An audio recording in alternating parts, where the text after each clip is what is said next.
Hai, Assalamualaikum. Balik lagi di YouTube channel aku. Perkenalkan, nama aku Widya Rohmadani Daula SPD. Kalian bisa connect dengan aku di Instagram dengan username @widyardh_.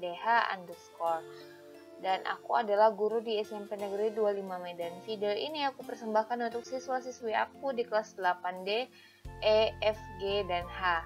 Nah, judulnya adalah batas penggunaan dan pengaruh zat aditif pada makanan. Di minggu lalu kita sudah mempelajari yaitu mengenai apa pengertian dari zat aditif dan macam-macam dari zat aditif itu. Nah, kita sekarang masuk ke bagian batas penggunaan dan pengaruh pemakaian zat aditif yang berlebih pada makanan. Nah, sebelumnya kita kilas balik dulu ya.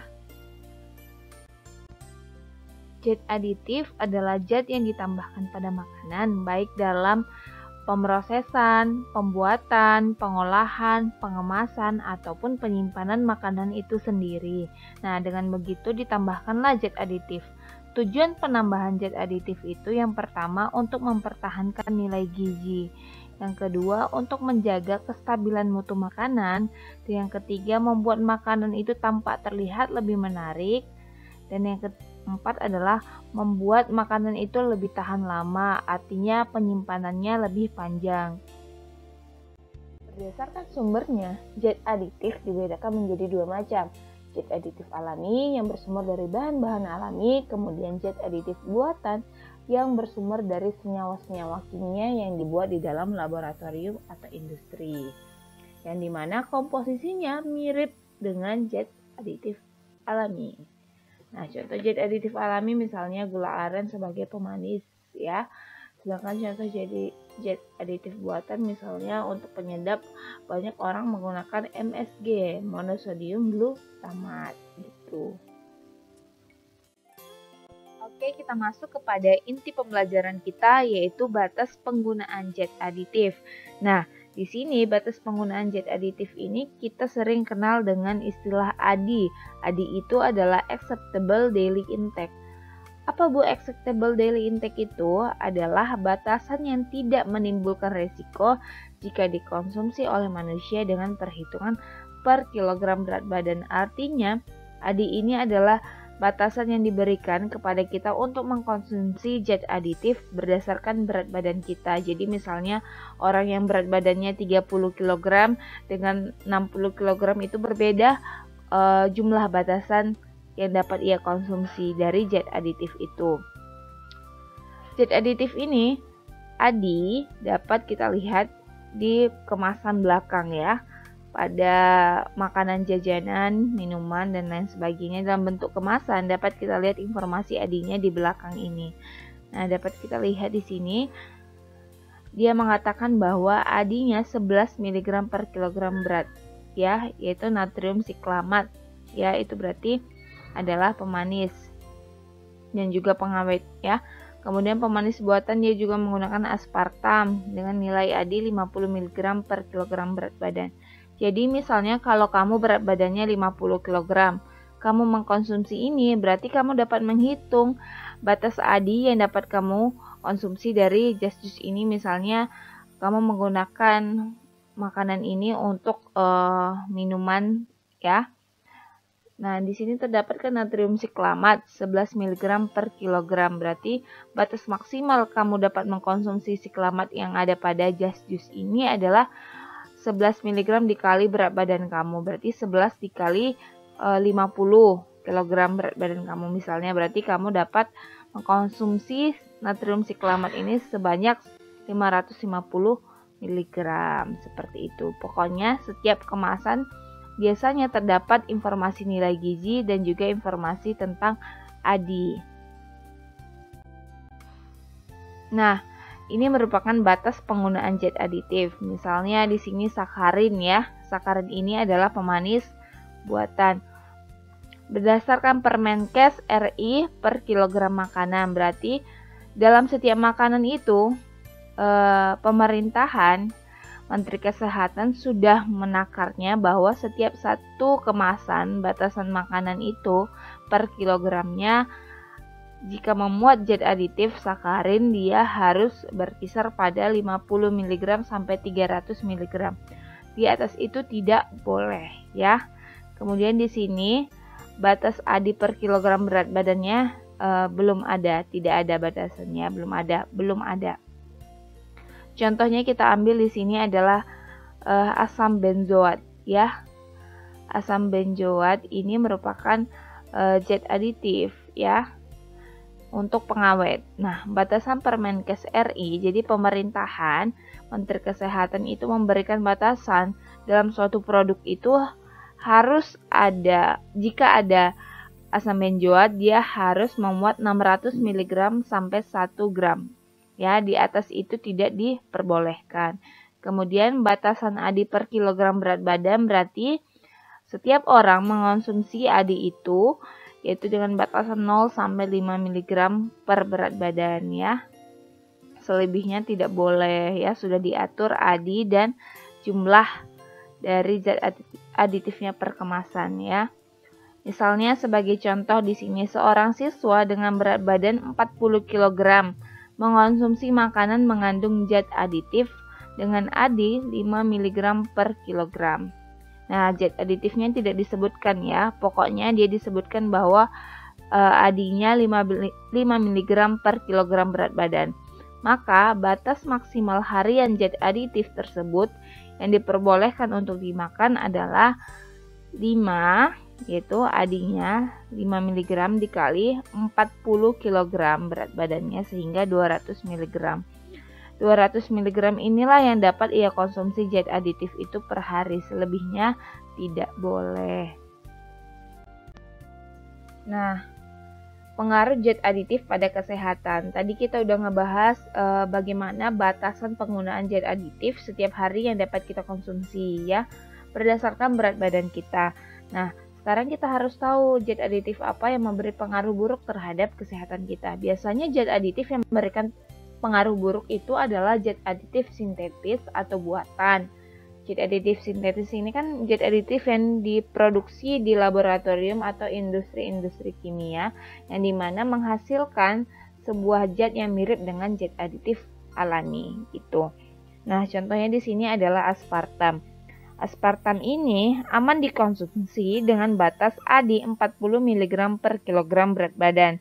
Nah, biasanya di Indonesia pada label pangan olahan yang mengandung pemanis buatan aspartam ini dicantumkan peringatan mengandung fenilalanin, tidak cocok untuk penderita fenilketonuria. Jadi yang memiliki penyakit atau penderita fenilketonuria tidak boleh mengandung fenilalanin makanannya ya. Contohnya di sini aspartam ini. Nah, 1 keping kecil aspartam ini sudah bisa memberikan rasa manis pada makanan, berbeda dengan gula tebu ataupun gula aren ya. Selanjutnya, pengaruh zat aditif pada kesehatan yaitu pada pewarna. Pewarna ini banyak banget orang di luar sana penjual menggunakan pewarna sintetis sehingga ini berbahaya sekali bagi tubuh kita. Pewarna biasanya yang digunakan mereka itu bukan pewarna makanan tetapi pewarna tekstil seperti itu ya. Bisa kita lihat bahwa pewarna tertrazin ya dengan kode S102, kemudian sunset yellow ya dengan kode S110 ini ya. Kemudian quinoline yellow dengan kode S104, carmoisin dengan kode S122, kemudian Ponseau dengan kode S124, Allura Red dengan kode S129. Jadi kalau ada menemukan nama-nama ini di produk-produk atau kemasan atau dengan kode seperti ini berarti dia mewakili, atau misalnya kalau kamu beli makanan ya di dalam ada kode E102, ini maksudnya apa? Ternyata itu maksudnya adalah dia menggunakan pewarna tertrajin ya. Jadi ini fungsi kode-kodenya ya. Nah, pewarna ini yang 6 ini dapat menimbulkan hiperaktif pada anak-anak. Nah, bila dicampur dengan natrium benzoat dengan kode E211, kan kita ketahui bahwa natrium benzoat itu adalah pengawet. Kalau dalam kemasan tidak mungkin tidak ada pengawet. Jadi suatu kemasan makanan itu pasti dia ditambahkan pengawet. Nah, bila ada pewarna ini, tartrazine sunset yellow, quinoline yellow, carmethine ponceau, dan allua red bertemu dengan dianatrium benzoat pengawet, maka dia akan menimbulkan gejala hiperaktif pada anak-anak. Jadi itu memberikan dampak negatif pada kesehatan anak-anak. Kemudian di sini yang namanya boraks formalin atau boraks ya. Ini sudah banyak banget kita dengar dan banyak banget oknum-oknum yang ditangkap karena menambahkan zat ini pada makanan. Sebenarnya formalin dan boraks ini merupakan bahan non-pangan ya, pengawet non-pangan. Dan ini dapat menimbulkan dampak bagi kesehatan diantaranya seperti gangguan sistem saraf, pendarahan di lambung, komplikasi pada otak, gagal ginjal, dan berbagai jenis penyakit lainnya yang menyerang otak, hati, ginjal, dan kulit. Biasanya mereka menambahkan ini pada bakso dan mie ya. Biasanya untuk membuat bakso itu dan mie terlihat terasa lebih kenyal dan tahan lama seperti itu. Kemudian di sini ada monosodium glutamat atau MSG. Nah, udah nggak asing lagi ya, atau sering disebut dengan vetsin atau micin. Biasanya ini banyak berada pada makanan seperti contohnya ini Indomie ya. Kemudian ini merupakan monosodium glutamat. Dia bentuknya seperti serpihan-serpihan kristal ya. Biasanya ada orang yang tidak sensitif dengan MSG atau micin atau vetsin ini, ada juga yang sensitif. Nah, yang sensitif ini disebut dengan orang yang mengalami gejala Chinese Restaurant Syndrome. Nah, bila dia memakan suatu makanan yang mengandung MSG, maka dia akan langsung sakit kepala, kulit memerah, berkeringat, rasa kebas dan terbakar di mulut serta mual. Nah, dampak yang lebih parah lagi, yang orang tidak memiliki sindrom dari Chinese restaurant ini biasanya penggunaan MSG terus-menerus secara berlebihan dan rutin akan menyebabkan dada terasa sakit, detak jantung lebih cepat dan tidak normal, sulit bernapas, muka bengkak, dan serta tenggorokan bengkak. Jadi, jika seorang mengalami gejala ini, kemungkinan orang tersebut